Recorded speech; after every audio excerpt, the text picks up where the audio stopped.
하나님 말씀은 마태복음 11장 20절에서 30절 오늘 큐티 본문입니다. 제 성경은 17페이지입니다. 예수께서 권능을 많이 행하신 고을들이 회개하지 아니하므로 그때 책망하시되 화 있을진저 고라시나 화 있을진저 벳세다야 너희에게 행한 모든 권능을 두로와 시돈에서 행하였더라면 그들이 벌써 베옷을 입고 제에 앉아 회개하였으리라. 내가 너희에게 이르노니 심판날에 두로와 시돈이 너희보다 견디기 쉬우리라. 가브나움아 내가 하늘에서부터 높아지겠느냐 음부에까지 낮아지리라. 내게 행한 모든 권능을 소돔에서 행하였더라면 그 성이 오늘까지 있었으리라다. 내가 너희에게 이르노니 심판날에 소돔 땅이 너보다 견디기 쉬우리라 하시니라. 그때 예수께서 대답하여 이르시되 천재주제이신 아버지여 이것을 지혜롭고 설계 있는 자들에게는 숨기시고 어린아이들에게 나타내심을 감사하나이다. 옳소이다. 이렇게 된 것이 아버지의 뜻이니이다. 내 아버지께서 모든 것을 내게 주셨으니 아버지 외에는 아들을 아는 자가 없고 아들과 또 아들의 소원대로 계시를 받은 자 외에는 아버지를 아는 자가 없느니라. 수고하고 무거운 짐진 자들아 다 내게로 오라. 내가 너희를 쉬게 하리라. 나는 마음이 온유하고 겸손하니 나의 멍에를 메고 내게 배우라. 그러면 너희 마음이 쉼을 얻으리니 이는 내 멍에는 쉽고 내 짐은 가벼움이라 하시니라. 아멘. 이 세상의 학문 중에 무신론이라고 있습니다. 무신론이라고 하는 것은 신의 존재를 인정하지 않고 그리고 생활 속에서도 신에 대해서 전혀 관심을 갖지 않는 이러한 것을 모두 총칭하는 것이 무신론이라 그렇게 이야기합니다. 무신론에는 크게 두 가지로 나눌 수가 있습니다. 그 중에 하나는 바로 이론적 무신론입니다. 이 이론적 무신론은 자들은 자기들이 왜 무신론자일 수밖에 없는지 이론적으로 체계를 갖추어 있습니다. 그리고 논리적으로 설명하는 그러한 사람들입니다. 이 무신론자는 굉장히 설득력 있게 이야기를 합니다. 칼막스 같은 그러한 사람, 유물사관 주장하는 그러한 사람들 대표적인 이론적 무신론자인 것이죠. 철학자 니체 같은 사람, 신은 죽었다. 그렇기 때문에 사람이 스스로 신이 되어야 된다. 이들도 마찬가지로 무신론자인 것입니다. 그들은 말하기를 하나님이 어디 있느냐? 하나님이 있다면 증명을 해봐라. 하나님은 기독교인이 만드는 허상에 불과한 것이라 조작된 개념일 뿐이라 그렇게 하면서 기독교인을 괴롭히는 그런 경우들도 많이 있습니다. 아마 우리 예수 믿는 사람들은 이런 질문들을 많이 받을 거예요. 하나님 어디 계시냐? 하나님 있으면 증명해봐라. 아마 이런 이야기들을 많이 들었을 것이에요. 저도 그런 이야기를 수도 없이 많이 들었습니다. 예전에 사업할 때도 클라이언트들이나 이런 만나고 하더라도 복음을 전달할 때 그런 이야기들 참 많이 듣는 것이에요. 그럴 때마다 하나님은 성경에서 말씀하시고 내가 실제로 살아계신 하나님을 체험했다. 우리가 잘 이야기하듯이 사랑이나 이런 것들을 있는 거지만 실제적으로 보여줄 수 없는 것과 마찬가지로 하나님은 영이시기 때문에 실제적으로 하나님을 믿는다는 것은 살아계심을 우리가 지식적으로 하는 것이 아니라 체험적으로 알아야 되는 것이라. 20세기 최고 무신론자 중 하나인 앤토니 플루라는 그런 사람이 있었습니다. 한 12년 전에 이제 세상을 떠나는 그런 사람인데 이 사람은 원래 이 감리교 목회자의 아들로 태어나서 모태신앙인으로 태어났습니다. 그런데 15살까지는 아주 부모를 따라서 그리고 믿음 생활을 잘 했던 것이고 그런데 15살 넘으면서부터 그는 하나님에 대해서 실제를 발견하지 못하게 되는 것이에요. 그러니까 회의감이 오기 시작하고 그러면서 완전히 믿음에서 떠날 정도가 아니라 완전 무신론자가 되어버렸습니다. 그래서 옥스퍼드에 있는 거기 소크라테스 그룹의 최고 중요한 멤버 중에 한 사람이 되고 그리고 수많은 사람들에게 무신론에 대해서 저서를 적고 거기에서 굉장히 유명한 사람입니다. 앤토니 플루 박사, 영국에서 나는 석학이고 무신론자고 예전에 달라스에서 게리 하버머스와 예수님의 부활에 대해서 3,000명의 사람들 앞에서 토론했던 사람으로 유명했던 그런 사람. 근데 그건 죽기 몇 년 전에 그 2010년도에 죽었는데 2004년도에 나이가 들어서 죽기 전에 이제 책을 하나 적었는데 그 이름이 뭐냐면 There is no God이 아니라 A God으로 적었습니다. 그 사람이 바뀌었습니다. 이 사람이 예수를 믿었다는 것이 아니라 신은 존재하지 않는다 했다가 마지막에 자기가 죽기 얼마 전부터는 자기가 다시 한번 세상을 돌아보기 시작하면서 이것은 누군가 신이 없이는 이게 있을 수가 없다는 것을 깨닫게 되면서 There is no God을 no를 줄 긋고 A God으로 책을 다시 적어냈어요. 그리고 Why I Changed Mine 이러한 책을 적었던 것이에요. 그래서 시편 114편 1절에도 보면 어리석은 자는 그 마음에 하나님이 없다 하도다. 이 세상에 가장 불쌍한 사람, 가장 어리석은 사람이 누구인 것이요? 하나님을 거부하는 사람인 것이요. 다른 말로 이야기한다면 복음을 거부하는 그런 사람인 것입니다. 그렇다면 딴 말로 이야기한다면 이 세상에 가장 축복받은 사람 누구예요? 복음을 받아들인 사람인 것이요. 아멘. 예수님 당시에도 이러한 불신앙의 태도를 가지고 있던 그런 사람들이 있었습니다. 오늘 우리 20절, 21절 다시 한번 저희들 같이 읽습니다. 예수께서 권능을 가장 많이 행하신 고울들이 회개하지 아니하므로 그때 책망하시되 화 있을진저 고라시나 화 있을진저 벳세다야 너에게 행한 모든 권능을 두로와 시돈에서 행하였더라면 그들이 벌써 베옷을 입고 제에 앉아 회개하였으리라. 이 예수님의 기적과 권능을 가장 많이 베푼 마을이 불신앙의 태도를 가지고 있는 것을 보고 예수님이 책망하는 것이요. 기적을 보여준데도 불구하고 믿지 않는 것 불신앙인 것입니다. 믿음은 기적을 일어나게 돼 있어요. 믿지 않으면 기적이 일어날 수가 없는 것이요. 목회하다 보면 오랫동안 공을 들이는 그런 사람들, 오랫동안 가르치는 그런 사람들, 그런데도 불구하고 변하지 않는 그런 사람들이 있어요. 근데 별로 신경 쓰지 않은데도 불구하고 눈물로 회개하고 변하는 사람이 있습니다. 정말 알 수가 없는 것이요. 예수님도 똑같은 말씀했습니다. 22절에서 24절입니다. 같이 읽습니다. 내가 너희에게 이르노니 심판날에 두로와 시돈이 너희보다 견디기 쉬우리라.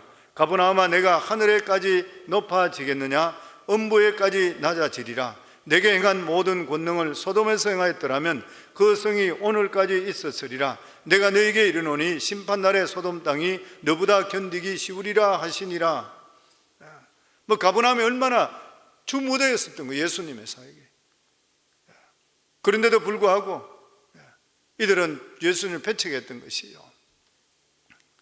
예수 믿는 사람이 깨달아야 될 말씀이 있습니다. 그게 뭐냐면은 예수님을 본 사람이 회개하지 않으면 예수님을 보지 못한 사람보다 더 큰 심판을 받는 것이에요. 그 선생 되기를 좋아하지 말라 했는 이유가 어디 있습니까? 잘 안다 하면서도 불구하고 그 말씀대로 살지 못하면 더 심판이 있다는 거예요. 남을 가르치는 자가 그대로 따라가지 못하면 그냥 듣는 자보다는 훨씬 더 심판, 똑같은 말씀입니다. 기적과 권능을 본 것보다 더 중요한 것은 우리가 얼마나 변화되고 회개하느냐는 거예요. 우리 삶이 바뀌냐는 것이에요. 교회 나와서 봉사하는 것보다 더 중요한 것이 우리가 변화되는 것이에요. 왜냐하면 하나님의 말씀이 들어오고 우리가 복음이 들어오면 이 물이 포도주로 바뀐 같이 변화의 역사가 일어나야 돼요. 반드시 일어나야 되는 것이에요. 복음은 믿고 회개하고 변화되는 것보다 더 중요한 것은 없는 것입니다.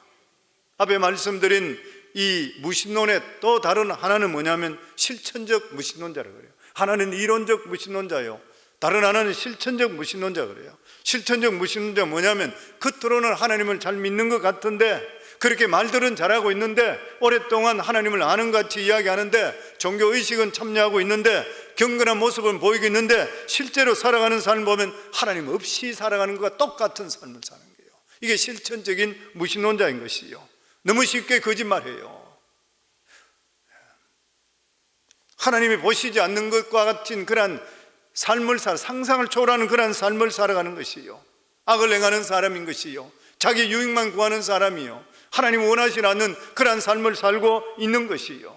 성경에 보면 엘리 제사장의 두 아들 홈리와 비나스 같은 제사장으로서 제사장의 일을 하고 있는데도 불구하고 하나님 것을 탐하고 여인을 희롱하고 전혀 하나님과 상관없는 삶, 이게 바로 실천적 무신론자인 것이요. 이런 것들은 우리 모두 믿는 자들에게 하나님 주시는 그러한 경고의 말씀인 것이요. 그래서 로마서 12장 2절에 보면 너희는 이 세대를 본받지 말고 오직 마음을 새롭게 함으로 변화를 받아 하나님의 선하시고 기뻐하시고 온전한 뜻이 무엇인지 분별하도록 하라. 우리는 이 세상에 살아가면서 영적 분별력을 가지고 살아라. 부패한 생활, 행동, 양식을 거부하라. 기독교인의 가장 중요한 덕목이 뭐냐? 정직과 신용이라. 우리 속에 그 말씀하고 있는 것이에요. 그래서 너희는 이 세대를 본받지 말고 오직 마음을 새롭게 하라. 이 새롭게 하라를 누가 이렇게 표현했어요. 마치 구두에 계속 닦아주자면 먼지가 없는 것과 똑같은 것이라. 계속 구두를 관리해줘야지 빛이 나게 되어 있는 것이라. 그렇지 않으면 금방 더러워지는 것과 똑같아. 그렇기 때문에 매일매일 하나님의 말씀과 기도를 통해 우리의 마음을 깨끗하게 해야지, 그래야지 우리 영혼이 깨끗해진다는 것이에요. 그러면서 지금까지 예수님은 군중을 책망하는 것을 멈추시고 천국에 대한 그런 말씀을 하십니다. 25절입니다. 우리 같이 읽습니다. 그때 예수께 대답하여 이르시되 천재주제이신 아버지여, 이것을 지혜롭고 설기 있는 자들에게는 숨기시고 어린아이들에게 나타내심을 감사합니다. 천국은 아무에게나 보여주신 게 아니라 그랬어요. 천국은 세상에 지혜롭고 설기 있는 사람, 이런 사람들에게는 감추어져 있다 그래요. 지혜롭고 설기 있다고 자부하는 이러한 사람들, 자기가 똑똑하다 생각하는 사람 감춰져 있어요. 그러니까 여기서 지혜롭고 설기 있다고 이해하는 것은 그 당시의 종교 지도자들이죠. 바리새인들인 것이요. 아무리 종교적인 열심이 있다 하더라도, 아무리 많은 헌금을 하고 수십 년 동안 교회에 다녔다 하더라도 만약 그 마음에 천국이 임하지 않았다 그러면 더 이상 비극적인 일은 없는 것이에요. 그러면 누가 천국을 느낄 수가 있습니까? 예수님은 어린아이와 같은 사람이라. 어린아이 같은 사람. 이 말은 성인들은 갈 수 없고 어린애만 갈 수 있다는 것인가요? 그런 뜻은 아닌 것이죠. 여기의 뜻은 뭐냐면 영적인 이 개념, 연령적인 개념이 아니라 영적인 개념을 말씀하고 있습니다. 어린아이라 그러면은 슬기로운 사람, 지혜로운 사람과 반대되는 그런 개념이에요. 복잡하지 않고 단순하지 않고 교활하지 않고 교만하지 않고 겸손한 그러한 사람. 마태복음 5장에 보면 심령이 가난한 자, 마치 어린아이 같은 자, 나이가 들어도 그 심령이 때묻지 않는 그러한 사람들. 그리고 두 번째로 이 본문에서 예수님께서는 하나님과 완전히 하나라 그랬습니다. 마태복음 11장 27절 말씀입니다. 저희들 같이 읽습니다. 내 아버지께서 모든 것을 내게 주셨으니 아버지 외에는 아들을 아는 자가 없고 아들과 또 그 아들의 소원대로 계시를 받은 자 외에는 아버지를 아는 자가 없느니라. 아들을 외에는 아버지를 아는 자가 없고 아버지 외에는 아들을 아는 자가 없다. 이 말씀은 하나님 아버지와 아들 예수님이 완전히 하나라. 요한복음 14장 9절에 보면 빌립이 예수님께 하나님을 보여주소서 그랬을 때 예수님께서 나를 본 자는 아버지를 보았거늘 어떻게 아버지를 보이라 하느냐. 예수님의 말씀이 나를 봤으면 아버지를 보았다. 그렇다면 하나님을 믿는다 하면은 예수님을 믿는 것과 똑같은 것이요. 하나님을 믿는다 하면서도 불구하고 예수님을 믿지 않는다 하는 것 같으면 지식적인 믿음이지 구원의 믿음이 될 수가 없는 것이요. 예전에 저도 그랬습니다만은 오늘날 얼마나 많은 사람들이 예배당에 나와서 예배를 드릴 때 하나님은 믿겠는데 예수님을 내 구주로 모셔드리지 않는 사람이 너무 많아요. 예수님이 하나님의 아들이라는 것을 잘 모르고 사는 사람 많아요. 하나님은 막연히 믿는 사람이 수도 없이 많아요. 그런데 예수님이 누구신지 모르는 사람이 너무나 많이 있는 것이에요. 그런데 여기서 말씀이 그 말씀이에요. 내 아버지께서 내게 모든 것을 내게 주셨으니 아버지 외에는 아들을 아는 자가 없고 아들과 또 그 아들의 소원대로 계시를 받은 자 외에는 아버지를 아는 자가 없느니라. 예수를 확실히 모르면 하나님 절대 모른다는 것이에요. 아멘. 그렇기 때문에 하나님을 믿는다 그러면 예수님을 확실히 알게 되는 것이고 예수 그리스도를 정말 알아야지 하나님을 정말 알게 되는 것이에요. 예수님은 하나님과 마찬가지로 생명의 주인 되시고 심판주 되시는 것이에요. 그러니까 하나님께서는 예수님께 죽고 살리는 일과 심판의 권한까지 다 주셨습니다. 요한복음 5장 21절에 22절에 보면 아버지께서 죽은 자들을 일으켜 살리심과 같이 아들도 자기를 원하는 자들을 살리시느니라. 아버지께서 아무도 심판하지 아니하시고 심판을 다 아들에게 맡기셨으니 예수님과 하나님은 하나이시고 하나님 아버지로부터 모든 권한을 이어받았기 때문에 예수님께서 내가 길이요 진리요 생명이라 그랬던 거예요. 내가 부활이고 생명이라 그랬어요. 이 말은 하나님이 아니고는 할 수가 없는 거란 말씀인 것입니다. 예수님은 하나님이시기 때문에 예수 안에서는 창조 역사가 임하게 되어 있는 것이에요. 아멘. 우리 모두 다도 예수와 하나 되는 깊은 신앙이 필요한 것이에요. 여기서부터 기적은 시작되게 되어 있습니다. 정말 우리가 예수를 깊이 알 때부터 우리 인생의 변화는 일어나게 되어 있고 기적은 나타나게 되어 있는 것이에요. 그러면 세 번째로 예수님의 초청입니다. 우리 29절 말씀입니다. 나는 마음이 온유하고 겸손하니 나의 멍에를 메고 내게 배우라. 그리하면 너희 마음이 쉼을 얻으리니. 이 말씀은 수고하고 무거운 짐을 진 인생 모두에 대해서 천국의 음성이며 하나님의 초청입니다. 예수님께서 하나님이세요. 그러니까 예수님께서 말씀하시는 것이 수고하고 무거운 모든 인생들, 그 인생들을 지금 불러들이시는 것이에요. 예수님께서는 우리 인생이 수고하고 무거운 짐 진 인생이라는 것을 예수님께 알고 계셨습니다. 인간은 본래 자기가 원하든 원치 않든 간에 수고하고 무거운 짐을 지고 사는 것이 우리 인간의 존재예요. 누구나 익셉션이 없습니다. 저 사람은 고민이 없겠지, 만나보면 나보다 고민이 더 많은 사람들도 많아요. 그래서 옛날 말에 보면 천석구는 천가지 걱정, 만석구는 만가지 걱정, 맞는 말인 것이요. 돈이 있고 잘 살아 보이는 것 같지만 실제적으로 들어가 보면 애로사항이 많은 것이 너무나 많이 있어요. 화려하게 웃고 있는데도 불구하고 실상 들어가 뚜껑을 열어볼 때는 말 못한 고뇌가 그거 다 있어요. 아마 여기 성도님들 여기 와 계시지만 기도 제목 없는 분 있습니까? 우리 예수 믿는 사람은 하나님 기도 제목 반드시 주셔요. 기도 제목이 있어야 하나님께 다가갈 수 있어요. 겉으로 웃지만 속으로 우는 사람이 얼마나 많이 있습니까? 남몰래 흘린 눈물, 한숨 말할 수가 없는 것이요. 사람들마다 애환이 있고 덜추기 싫은 그런 부분들이 다 있습니다. 사람을 너무 알려고 할 필요는 없는 것 같아요. 사람들에게. 한국 사람들은 보면 남을 너무 알려고 그러잖아요.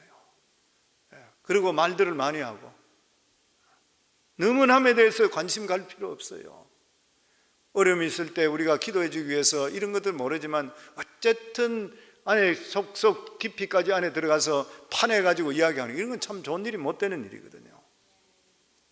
미국 분들하고 대화하는 가운데 그런 게 잘 없잖아요. 보면 개인 프라이버시를 지켜주잖아요. 우리 교회에서도 보면 목장 모임이나 어디서도 보면 초등학교 이상은 절대 졸업했는 이상은 이야기하지 마라 그러잖아요. 괜히 학벌주의로 나서서도 되는 일이 아닌 것입니다. 세상의 하나님 나라인 교회는 세상의 잣대로 절대로 판단해서 안 돼요. 교회는 하나님에 대한 믿음만으로 평가받아야 되는 것이에요. 예수님은 인생은 수고하고 무거운 짐진 것이 본질이라 그랬어요. 우리가 본질입니다. 살아가는 게 어려움입니다.